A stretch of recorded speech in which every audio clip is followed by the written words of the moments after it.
सलाम, नमस्ते, सत श्री अकाल। मैं हूं रजा और आप देख रहे हैं रजाग्राफी की इंटरनेशनल प्राइम टाइम रिपोर्ट, जिस रिपोर्ट के अंदर दुनिया भर की बड़ी बड़ी खबर आपके सामने सिंपल जबान में और जल्दी जल्दी में रखता हूं। दोस्तों, आपको बताना चाहूंगा कि भारत और सऊदी अरब की सबसे बड़ी डील से चिढ़ गया है तुर्की। जी हाँ, तुर्की नाराज हुआ है, बहुत बुरी तरह से भड़का है। तुर्की के राष्ट्रपति रजब तैयब एर्दोगान ने कहा है कि इंडिया से यूरोप हमारे बिना, हमारे पास से गुजरना ज़रूरी है, हमारे बिना ये प्रोजेक्ट नहीं हो सकता। तुर्की के बिना कोई भी मिडिल ईस्ट में और यूरोप तक जा ही नहीं सकता। दो बात आपको क्लियर कर दूं, रजब तैयब एर्दोगान यानी तुर्की इस डील में शामिल होना चाहते हैं। तुर्की चाहता है कि इतने सारे देशों से ये ट्रेन का ट्रैक होता हुआ जा रहा है, तो तुर्की क्यों नहीं आया? अगर ये तुर्की भी आ जाता तो साजो सामान भाई हमारे लिए भी एक इकोनॉमिकल कॉरिडोर हो जाता। हमारे भी जो सामान हैं हम भारत भेज सकते और मिडिल ईस्ट समेत हर जगह, पूरे भारत के अलावा जो है यूरोप में भी जाता हमारा सामान। क्योंकि जो देश इसमें, जैसे सऊदी है, यूएई है, इजराइल है, कई सारे देश बीच में आ रहे हैं इस हमारे प्रोजेक्ट में, तो सबको बड़ा फायदा हो रहा है। इजराइल तक को बड़ा फायदा हो रहा है। जिस देश के जरा सा बॉर्डर के इलाके के पास से भी हमारी ट्रेन की ट्रैक जा रही है, उसको भी फायदा हो रहा है। उसके पास भी बहुत सारी उम्मीदें हैं कि हो सकता है सऊदी अरब और भारत जो है हमारे यहाँ एक स्टेशन बना दे, ट्रेन यहाँ भी आके रुके, तो हमारा बेनिफिट है। दोस्तों, अब तुर्की भी यही चाहता है कि अगर ये ट्रेन की पटरी हमारे यहाँ आती तो हमें भी फायदा मिलता, लेकिन ऐसा नहीं हुआ। अब तुर्की यानी राष्ट्रपति रजब तैयब एर्दोगान बुरी तरह से नाराज हैं, भड़के हैं। मैं आसान कर देता हूं आपके सामने, ये मैप देखिए, अपडेटेड मैप है, कॉरिडोर है भाई। अब ये कॉरिडोर की जंग चल रही है। ये जो लाल लाइन है, ये लाल लाइन जो है, ये है चीन की। चीन का बेल्ट एंड रोड जो प्रोजेक्ट है, वो देखिए पूरे दुनिया में किस तरह से फैला हुआ है ना। लेकिन चीन के बेल्ट एंड रोड के जो प्रोजेक्ट में भारत बिल्कुल नहीं है। भारत जो है, आप देखिएगा, जो पीली वाली लाइन है वो भारत को टच कर रही है और ये ब्लू लाइन वो टच कर रही है।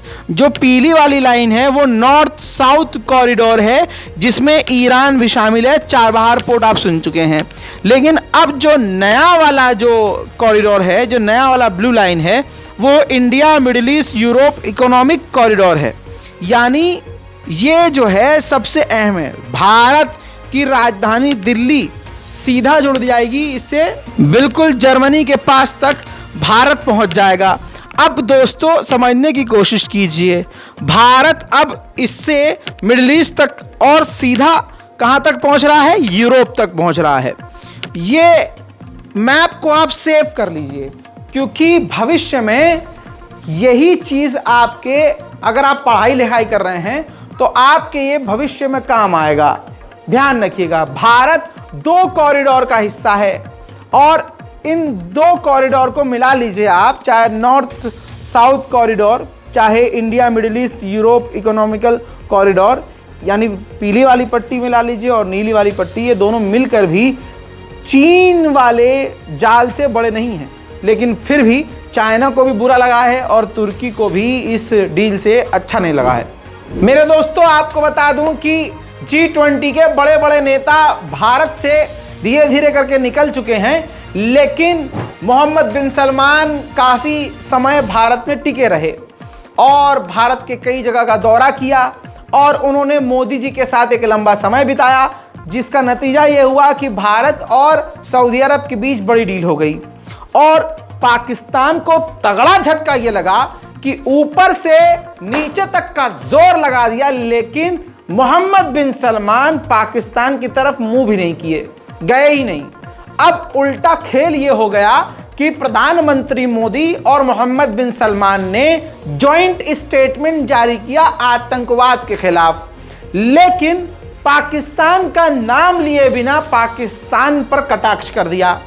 दोनों देशों ने, भारत और सऊदी अरब ने जॉइंट स्टेटमेंट में कहा कि किसी भी देश को आतंकवाद को बढ़ावा नहीं देना चाहिए, अपने पड़ोस और अपने साथियों का ख्याल रखना चाहिए, आतंकवादी गतिविधियों पर एक्शन लेना चाहिए, आतंकी संगठनों पर खुद अपने देश में ही तुरंत कार्रवाई करनी चाहिए। अब ये सारी बातें आपको मालूम है एक ही देश पर फिट बैठ रही थी, और मोदी जी का एजेंडा और भारत सरकार का एजेंडा आपको मालूम है, आतंकवाद पर किस पर कटाक्ष करना होता है, पाकिस्तान, और कोई है ही नहीं। अब अगर पाकिस्तान की बात आई है तो चलिए आप पाकिस्तान से अपडेट देता हूं। पूर्व पाकिस्तान के प्रधानमंत्री नवाज शरीफ पाकिस्तान में नहीं है, विदेश में है। पता नहीं कौन सा सूखा नशा किया था, G20 का हिस्सा पाकिस्तान नहीं है। लेकिन जब पत्रकारों से बात करी उन्होंने, तो उन्होंने कहा कि 2017 वाले हालात होते। याद दिलाना चाहूंगा कि 2017 में नवाज शरीफ प्रधानमंत्री थे पाकिस्तान के, तो उन्होंने कहा कि अगर 2017 वाले हालात होते तो G20 पाकिस्तान में होता। देखिए सूखा नशा। सर G20 का इजलास हो रहा है इंडिया में, उसमें सब है और पाकिस्तान की शिरकत नहीं हुई है। जी अगर 2017 का तसलसल रहता ना तो ये G20 पाकिस्तान में होता है। या हमारा अपना G20 मुल्क, G20 का इजलास एक न एक दिन बहुत जल्दी बल्कि हो चुका होता या होने वाला होता। Thank you sir. बहरहाल ये बता दूं कि 21 अक्टूबर तक नवाज शरीफ पाकिस्तान पहुंच जाएंगे, क्योंकि चुनाव वहां पर बेहद करीब है और ये प्रधानमंत्री पद के उम्मीदवार भी हैं। उधर पाकिस्तान की कोर्ट ने पूर्व प्रधानमंत्री इमरान खान को राहत दी है कि फोन पर पूर्व प्रधानमंत्री इमरान खान वो अपने बेटे से बात कर सकते हैं। वहीं इमरान खान ने इल्ज़ाम लगाया है कि जो हमारा जेलर है वो मुझसे बहुत ही भेदभाव कर रहा है और गलत रवैया अपना रहा है। ऐसा लग रहा है कि दोस्तों इमरान खान के साथ जेल के अंदर बहुत ही घटिया तरीके से पेश आया जा रहा है और वहां उनसे दुश्मनी निभाई जा रही है। उधर मेरे दोस्तों बड़ी खबर आपको एक और देना चाहूंगा। एक हफ्ते से तोरखम बॉर्डर बंद है, यानी पाकिस्तान और अफगानिस्तान का कॉरिडोर बंद है, जिसकी वजह से न अफगानिस्तान से सामान पाकिस्तान जा पा रहा है, न पाकिस्तान से सामान अफगानिस्तान जा पा रहा है। बिजनेस दोनों देशों का बंद है। 7 दिन के ही रास्ते बंद होने की वजह से बॉर्डर सिर्फ 7 दिन के लिए बंद हुआ और दोनों देशों को $1 मिलियन का नुकसान हो गया है। हालांकि इतने नुकसान और इतनी झड़प के बावजूद अफगानिस्तान और पाकिस्तान के बॉर्डर के हालात सुधर नहीं रहे हैं। ताज़ा तस्वीर सबूत के तौर पर आपको दिखा रहा हूं। यह तालिबान की मिलिट्री है जो पाकिस्तान के बॉर्डर की तरफ धीरे धीरे जा रही है। लाखों की तादाद धीरे धीरे वहां पहुंच जाएगी और सेना पूरी तरह से तैनात होगी। दोस्तों पाकिस्तान और तालिबान के बीच जो है एक तरह से जंग छिड़ी हुई है, बस दोनों तरफ की मीडिया इसको खुलकर नहीं दिखा रही। अब दोस्तों दूसरी तरफ एक बड़ी खबर आई। जो अफगानिस्तान के रेफ्यूजीज हैं जो इधर पाकिस्तान में थे, उनमें से सैकड़ों लोगों को पाकिस्तान की पुलिस ने बिना किसी वजह गिरफ्तार कर लिया। वहीं अमेरिका ने सफाई दी है, बिना मांगे सफाई दी है। मम्मी या तो आप समझ सकते हैं कितना बड़ा गड़बड़ होगा। अमेरिका ने कहा है कि हम पाकिस्तान के इलेक्शन में कोई भी दखल अंदाजी नहीं कर रहे हैं। हम पाकिस्तान में किसी भी पार्टी, किसी भी नेता, किसी भी संगठन का सपोर्ट नहीं कर रहे हैं। वैसे तो G20 को फ्रंट पर ब्रिटेन के मीडिया ने छापा नहीं, तो मोदी जी का जलवा कुछ ब्रिटेन में चला नहीं, लेकिन अपने प्रधानमंत्री का अपमान फ्रंट पर छाप दिया।